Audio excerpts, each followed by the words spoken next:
Parliamo italiano? Parliamo italiano? In italiano, per esprimere un'azione passata, in un tempo non sempre lontano, ma deve essere preciso, circoscritto, stabile, deve essere un'azione finita. In italiano devo usare il passato prossimo, il nostro tempo composto. Ad esempio, se parlo di qualcosa successo stamattina, posso dire stamattina ho mangiato una mela. Posso dire ieri sono andata dal dentista. Qualcosa successa una settimana fa. Ah sì, una settimana fa sono stata dalla parrucchiera. Oppure un anno fa. Queste scarpe le ho comprate un anno fa, ma non le ho messe mai perché sono scomodissime. Il passato prossimo è un tempo composto, forse questa è la sua difficoltà, non lo so. È composto dal verbo essere o avere, che sono sempre coniugati nel loro tempo presente e sono unici, per questo li dovete imparare, non ci sono vie d'uscita. Plus o più. Il participio passato del verbo protagonista del contesto. Adesso guarda questo schema e visualizza come costruire la frase con il tempo passato prossimo. Possiamo leggere insieme, se vi va. Io ho mangiato con il verbo mangiare. Lei ha creduto con il verbo credere. Loro hanno dormito, beati loro, con il verbo dormire. Nella seconda colonna invece abbiamo il verbo essere. Il verbo essere in italiano viene usato con alcuni verbi.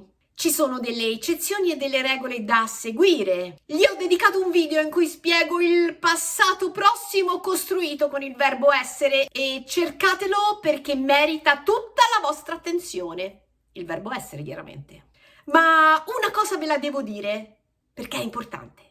Tutti i verbi di movimento in italiano hanno bisogno del verbo essere per esprimere il movimento. Per questo, in questo schema, il verbo andare non è stato scelto per caso. Vi prego, non dite ho andato, perché non è italiano. Correggetevi e seguite il suono. Io sono andato.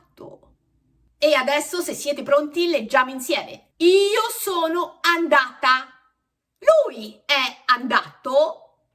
Noi siamo andate. Loro sono andati. Avete notato che in questo caso, quando uso il verbo essere plus il participio passato, chiaramente del verbo andare in questo caso, ma succede sempre, il participio passato si comporta come un nome e cambia di genere e numero. Diventa femminile se parlo di me e dico io sono andata. Diventa femminile plurale se parlo delle mie figlie e posso dire loro sono andate. Diventa maschile singolare se parlo di mio marito e dico lui è andato. E maschile plurale se invece parlo dei suoi amici e dico loro sono andati. Questa è una grande regola grammaticale e succede sempre se il verbo è accompagnato dall'ausiliare essere e quindi ricordatevelo. Ed ora invece con questo schema vi mostro come i nostri verbi regolari si trasformano in participio passato. Dico regolari perché abbiamo tante eccezioni, ma per queste ho bisogno di un video a parte. Torniamo a noi. I verbi della prima coniugazione adotteranno la desinenza ato, quindi parlare diventerà parlato. I verbi della seconda coniugazione adotteranno la desinenza uto e quindi credere diventerà creduto. I verbi della terza coniugazione, a cui appartiene capire, adotteranno ito e quindi diremo capito. Tutto chiaro? A questo punto devo fare degli esempi e allora raccontiamo piccole storie descrivendo delle piccole immagini usando il passato prossimo. Cosa hanno fatto i tuoi amici in cucina ieri sera? Dunque, hanno preparato la cena. Lei ha cucinato una zuppa. Lui ha condito l'insalata.